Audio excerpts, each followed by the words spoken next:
ये उसलूब बताता है कुरान मजीद का कि ऐन इबादत के बाद कुरान मजीद के अंदर दुआ का जिक्र है और कुरान मजीद में खुल्लम खुल्ला दुआ का जिक्र है। ये कैदो बंद कुरान मजीद ने नहीं दिए। लिहाजा इबादत के बाद कोई बंदा हाथ उठाकर दुआ मांगता है, ऐसे कहते हैं, मालिक करीम मेरी इस दुआ को, मेरी इबादत को अपनी बारगाह में शर्फ कबूलियत अता फरमा। तो इसके ऊपर इस तरह के मकरो फरेब नहीं करने चाहिए कि फ़र्ज नमाजों के बाद तो कोई दुआ किसी हदीस में आई नहीं है। अभी इंशाल्लाह कुछ ही दिनों बाद हम अपने YouTube चैनल के ऊपर एक क्लिप जारी करेंगे आधे घंटे के लगभग का, उसके ऊपर सारे दलाइल फराहम किए हमने, सारी किताबों से दलाइल निकाल के दिए हैं उसके अंदर कि फ़र्ज नमाजों के बाद दुआ मांगना मुस्तहब है। ये क्या तालीम हुई और ये दी जा रही है। मेरे पास वो फतावा भी पड़ा हुआ है जिसके अंदर ये कहा गया कि ये बिदात है, यहां तक के अल्फाज हैं उस फतावा के अंदर कि नमाज के बाद अल्लाह से मांगना भी बिदात है। लिहाजा जहां बिदात के तस्वुर को बहुत माना जाता है ना, बड़ा घड़ा जाता है और बड़ा इस्तेमाल किया जाता है, वो लोग इस लफ्ज को इस हद तक इस्तेमाल कर गए कि फर्ज नमाज के बाद अल्लाह से मांगना उनके नजदीक ये भी बिदात है। अब बताएं, हमने समझा था कि शायद उनके यहां, यानी पता तो हमें है, हिकायत कर रहा हूं ऐसे ही, हम वसीले से दुआ मांगते हैं तो यार लोगों को शायद ये पसंद नहीं, हालांकि इसके दलाइल हैं। हम किसी नेक बंदे से दुआ करवाते हैं, यार लोगों को यह पसंद नहीं, हालांकि इस पर भी दलाइल है, इसके ऊपर हदीस मौजूद है। मैंने इस पिछले जुमे इस पर खिताब किया है, वो यूट्यूब पर मौजूद है। शब्बे बरात का खिताब इस पर था, इसके ऊपर दलाइल भी दिए थे मैंने। और जब बर्तन खोल के देखा, उनको तो फर्ज नमाज के बाद दुआ मांगने के ऊपर भी एतराजात है। आइए मैं कुरान मजीद में आपको पढ़ देता हूं कि कुरान मजीद में दुआ का जिक्र कैसे आया। अल्लाह रब्बुल इज्जत ने इरशाद फरमाया, अब ये इबादत के बाद दुआ का जिक्र होने लगा है। फरमाया कि वाइदा सअलक इबादी अन्नी फइन्नी करीब उजीबु दावत दाई इज़ा दानी फलयस्तजीबू ली वलयुमिनू बी लअल्लहुम यरशुदून। फरमाया, ए हबीब मुकर्रम, ये ब्रैकेट का तर्जुमा, और ए हबीब मुकर्रम, जब तुमसे मेरे बंदे मेरे बारे में सवाल करें तो बेशक मैं तो नज़दीक हूँ। उसने कुरान में ही फरमाया, वो कितना नज़दीक है रब, व नहनु अक़रबु इलैहि मिन हब्लिल वरीद, वो रगे जां से भी ज़्यादा करीब है। कितना करीब है इसका तो पता नहीं है किसी को भी, ये तो रब ही जानता है।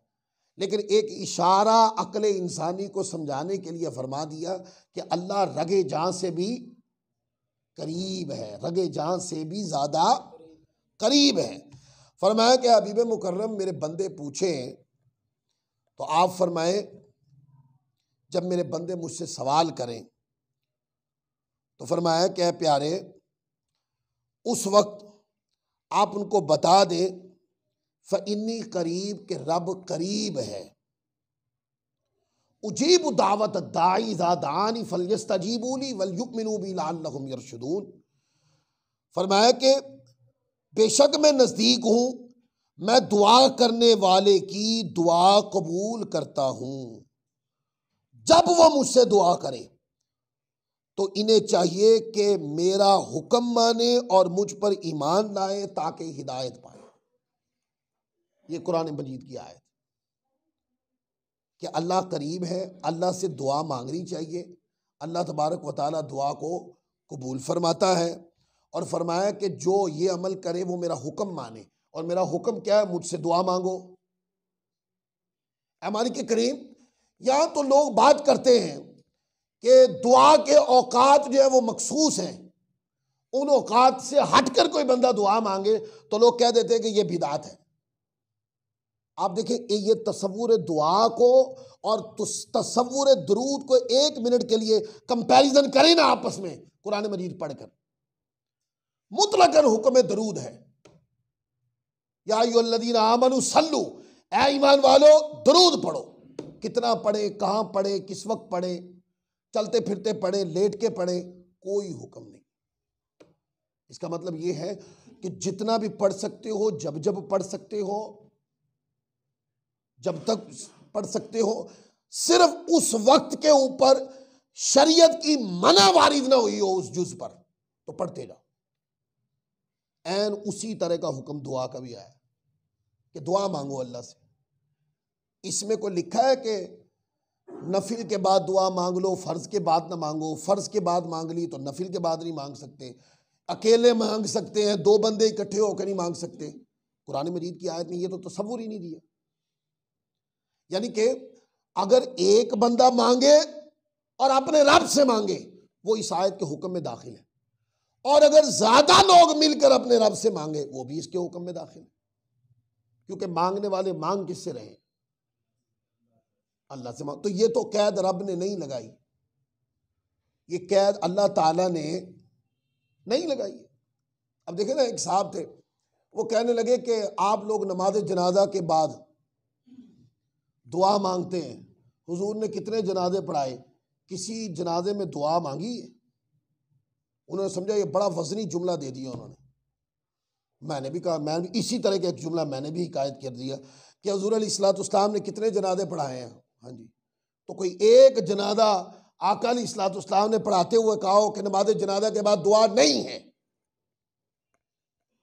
वो हमें भी दिखा दे। नहीं है ना आपके पास? तो इसका मतलब यह है कि जो बंदे दुआ मांग रहे होते हैं वो अपने रब से मांग रहे होते हैं, वो उसको कोई फर्ज वाजिब नहीं समझते, वो मुस्ताहबी गर्दानते हैं उसको, क्योंकि वो उस बंदे की मगफिरत के लिए अपने रब की बारगाह में रुजू कर रहे होते हैं। लिहाजा अपने रब की बारगाह में रुजू करना मुतलकन कुरान मजीद फरमाता है ये जायज है। चाहे सुबह करे, शाम को करे, नमाज से पहले करे, नमाज के बाद करे, ठीक है, फर्ज नमाज के बाद करे, नफिल के बाद करे, एक करे, दो करे, चंद करे, मिलके लोग करे, अल्लाह की बारगाह में ये सब क्या है? मुस्तहब और जायज अमल। इसलिए कि कुरान मजीद के क्राइटेरिया के मुताबिक, कुरान मजीद के हुक्म के मुताबिक जो इस्तिस्ना आप कर रहे हैं, आप कहते हैं कि शायद नमाज, फर्ज नमाज के बाद दुआ मांगने को सुन्नी लोग फर्ज समझते हैं, तो आप हमारी किताब में तो नहीं दिखा सकते, आपके पास तो कोई दलील नहीं है। फर्ज नमाज के बाद दुआ करना जरूरी है, सुन्नी लोग इसको वाजिब समझते हैं, आप हमारी किताबों से नहीं दिखा सकेंगे। तो जब बात फर्ज व वाजिब की नहीं, बात है ही मुस्ताहब की, तो कुरान मजीद की ये दलील काफी नहीं है? चाहे जनाजा के बाद भी कोई दुआ मांगे और वो अपने रब से मांग रहे हैं, और कुरान मजीद ने मुतलकन दुआ का हुक्म दिया है। लिहाजा इस चीज को कभी आप इसके इस्तेहबाब को मुस्तस्ना नहीं कर सकते। और जिन लोगों को ये सवाल है, उन लोगों की किताबें उठा के पढ़ ले, उनके अपने उलमा के माबैन ये झगड़ा है कि अगर किसी ने फर्ज नमाज के बाद दुआ को बिदात कहा है तो उन्हीं के मजहब में बाद लोगों ने जायज भी कहा है। और जब फतवा देना हो तो सुन्नियों के लिए सिर्फ फतवे का तीर है, बस और कुछ नहीं। एक फतवा पढ़ लिया और उसके ऊपर। इसलिए कुरान मजीद में इबादत के बाद दुआ का जिक्र है, और दुआ का जिक्र मुतलकन है। और जब किसी चीज का मुतलकन हुक्म आ जाए तो उसके इस्तेहबाब को कोई मना नहीं कर सकता, जब तक वो खास वक्त के ऊपर खास शरीयत का कोई हुक्म मना में वारिद ना हो जाए। लिहाजा मना में हुक्म नहीं है तो उसका इस्तेहबाब खत्म नहीं किया जा सकता। हुजूर अलैहिस्सलाम से जैसे मुतलकन हुक्म है कि दरूद पढ़े और कसरत के साथ सलाम पढ़े। अब कोई बंदा चलते फिरते गली बाजार में गुजर रहा था, तो चलते फिरते वो तस्वीर उसके हाथ में थी, तो वो दरूद पाक पढ़ता जा रहा है। क्या उससे ये दलील पूछेंगे क्या है कि किसी हदीस में ये गली बाजार में चलते हुए दरूद पाक पढ़ना ये जायज़ लिखा हुआ है? ये दलील पूछी जाएगी उसकी? नहीं, उसके लिए यही काफ़ी है, या अय्युहल्लज़ीना आमनू सल्लू, ऐ ईमान वालों दरूद पढ़ो। और चलते फिरते दरूद पढ़ने के अमल के ऊपर शरीयत की मना वारिद नहीं है, लिहाजा उसके इस्तेहबाब को आप तर्क नहीं कर सकते। इसी तरीके से दर्जनों बातें।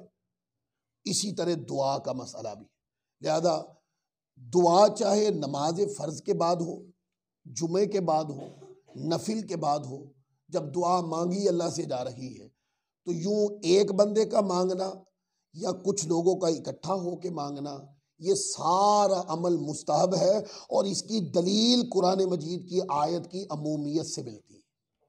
अल्लाह ताला अज़्ज़ व जल की बारगाह में दुआ है, अल्लाह ताला हमें अमल की तौफीक अता फरमाए।